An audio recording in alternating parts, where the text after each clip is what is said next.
Assalamualaikum warahmatullahi wabarakatuh. Kembali lagi kita bertemu di channel Demi Teraung yang akan menceritakan kepada teman-teman semua kisah-kisah mistis, tragedi, dan sejarah kelam yang pernah terjadi. Sebelum masuk ke ceritanya, pernahkah kalian melihat video ini sebelumnya, yaitu video viral saat tragedi itu terjadi? Cerita kali ini dikisahkan oleh perekam video tersebut. Peristiwa tsunami Aceh tahun 2004 merupakan sejarah kelam bagi bangsa Indonesia. Boleh dibilang tsunami Aceh tahun 2004 masuk daftar salah satu bencana terbesar dengan korban terbanyak di Indonesia. Salah seorang saksi hidup sekaligus perekam bencana tsunami Aceh tahun 2004. Saat ini saya sedang berada di Lamjame dekat Ulele. Disinilah saya sempat merekam kejadian gempa dan tsunami tahun 2004, kata Cut Putri. Tsunami Aceh terjadi pada tanggal 26 Desember tahun 2004. Beberapa hari sebelum tsunami terjadi, Cut Putri bersama keluarganya berangkat dari Jakarta ke Aceh. Tujuannya untuk menghadiri resepsi pernikahan salah seorang kerabatnya. Wanita berparas anggun dan bertutur lembut ini mengaku memang hobi merekam setiap momen dalam setiap perjalanannya menggunakan kamera handycam. Bahkan satu hari sebelum peristiwa tsunami Aceh tahun 2004 terjadi, Cut Putri sempat merekam keberadaan PLTD apung yang masih berada di tengah laut, kemudian merekam kondisi Sabang. Jadi saya masih bisa melihat kondisi Aceh sebelum tsunami dari video yang saya rekam, kata Cut Putri. Pada hari terjadinya tsunami Aceh tahun 2004, Cut Putri dan keluarganya akan mengikuti rangkaian acara resepsi pernikahan sepupunya, yakni acara teung, atau mengantar pengantin perempuan ke rumah pengantin pria di daerah Lampulo, Kecamatan Kota Alam, Kota Banda Aceh, Provinsi Aceh. Sekitar pukul 8 pagi waktu Aceh, Cut Putri dan keluarga sudah bersiap-siap mau berangkat melaksanakan teung dara baru. Tiba-tiba terjadilah gempa dahsyat. Sebagian keluarga Cut Putri dan warga sekitar berhamburan keluar rumah. Mereka berkumpul di halaman. Saking kuatnya guncangan gempa, perabot rumah sudah banyak yang hancur akibat jatuh dan berbenturan. Pecahan perabot berhamburan di dalam rumah. Mulai dari situ Cut Putri langsung menghidupkan kamera dan merekam peristiwa itu. Beberapa saat dia merekam gempa dari halaman rumah, bahkan sempat merekam tanaman bunga yang digantung bergoyang cukup kuat. Sambil saya syuting itu gempa masih terus terjadi, makanya gambar goyang-goyang, jelas Putri. Kemudian dari arah pantai sayup-sayup Putri mendengar seperti suara truk besar. Awalnya suaranya pelan, lama-lama semakin kencang terdengar. Kemudian disusul banyak orang berlarian dari arah pantai sambil berteriak, "Air naik, air naik!" Ramai sekali orang dengan baju pagi-pagi apa adanya, sembari berteriak, air naik," sambung Putri. Tak berselang lama suara menderu seperti suara mobil truk tadinya tiba-tiba membesar seperti suara pesawat mau mendarat. Orang-orang semakin panik. Putri yang mendengar suara abinya memerintahkan naik ke atas rumah langsung berlari. Karena saat itu masih terjadi guncangan gempa, Putri sempat mematikan kameranya. Di dalam rumah dia menemukan ada 3 orang anak-anak kebingungan di lantai bawah rumah. Oleh Putri 3 anak itu digendong dan dibawa naik ke lantai atas rumah. Kemudian Putri turun lagi ke lantai bawah untuk memastikan masih ada orang di lantai bawah atau tidak. Saat itulah air laut masuk ke dalam rumah. Putri langsung bergegas menaiki tangga untuk menuju lantai atas rumah. Sialnya dia sempat terpeleset dan jatuh di tangga. Beruntung kamera handycamnya yang dia pegang tidak rusak walaupun sempat basah. "Ini bekas titik-titik air masih ada," kata Putri sambil menunjukkan bintik-bintik putih di plafon lantai dasar rumah. Sampai di lantai 2 rumah, Putri kembali menyalakan kamera dan merekam air yang sudah besar di dalam rumah. Kemudian Putri mengarahkan kameranya ke bagian luar rumah dari teras lantai 2. Disitulah dia merekam air sudah menenggelamkan sebagian rumah masyarakat. Benda-benda terseret bersama air. Selang beberapa saat air kembali mengalir dengan deras ke arah laut. Semua ikut terseret. Seluruh benda hanyut dan sempat terlihat ada juga orang yang terseret oleh arus. Ada satu orang ibu-ibu duduk di atas gulungan kasur terseret oleh air. Ibu-ibu itu sempat melihat ke arah putri yang terus merekam kejadian itu.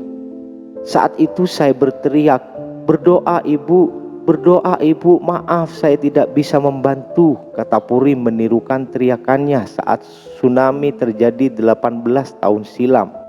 Saat air surut, Putri mendengar ada suara orang minta tolong dari lantai bawah rumah mereka. Setelah dicek ternyata ada seorang bapak-bapak tertidur di lantai rumah sembari berteriak minta tolong. Di tangan bapak itu masih memegang kunci sepeda motor. Ternyata saat terjadi tsunami, bapak itu sedang mengendarai sepeda motor karena terpaan air yang begitu dahsyat. Bapak itu terlempar dari sepeda motor dan terbawa arus hingga hanyut ke dalam rumah keluarga Putri. Kemudian bapak itu diangkat ke lantai 2 rumah. Tak berselang lama datang lagi gelombang kedua. Putri kembali mengarahkan kameranya keluar rumah. Awalnya gelombang itu tidak terlalu tinggi sehingga Putri masih bisa melihat ke arah pantai.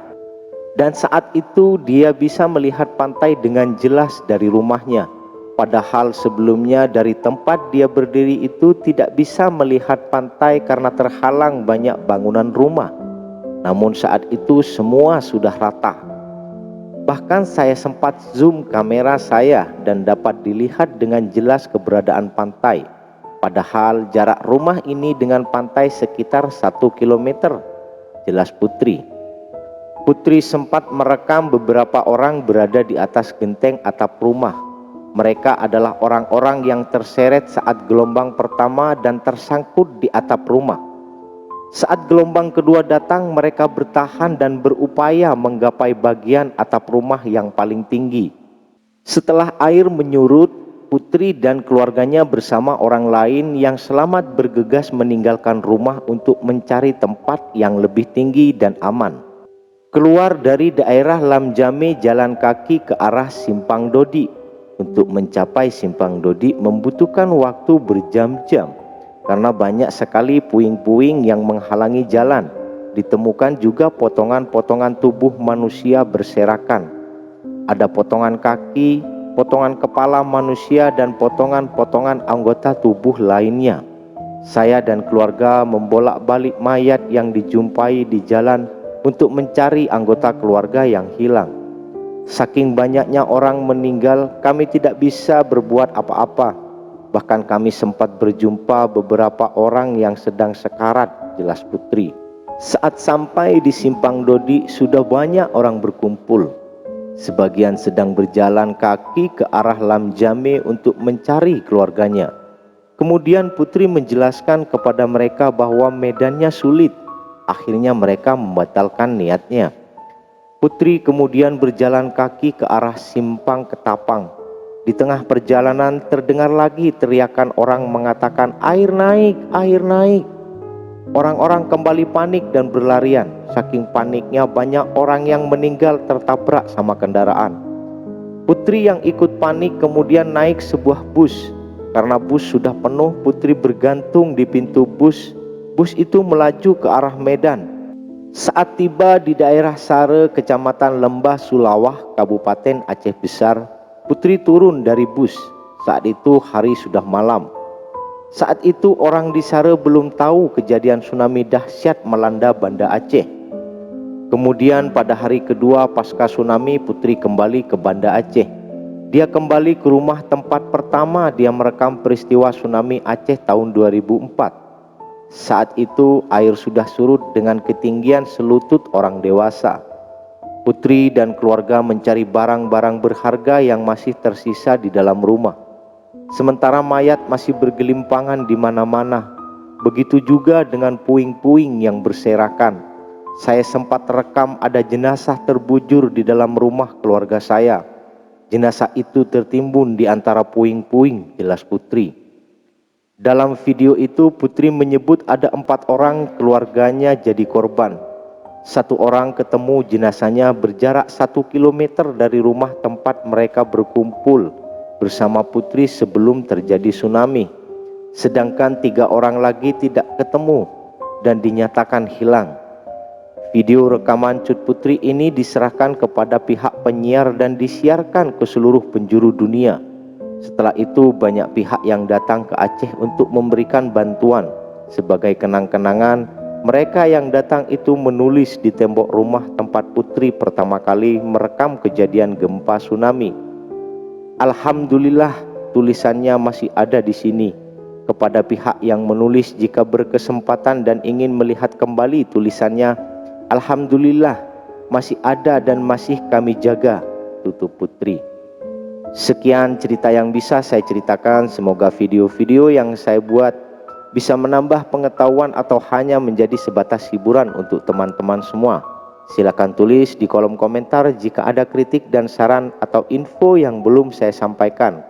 Serta like jika kalian suka dengan video ini dan subscribe untuk mengetahui update video saya selanjutnya. Assalamualaikum warahmatullahi wabarakatuh.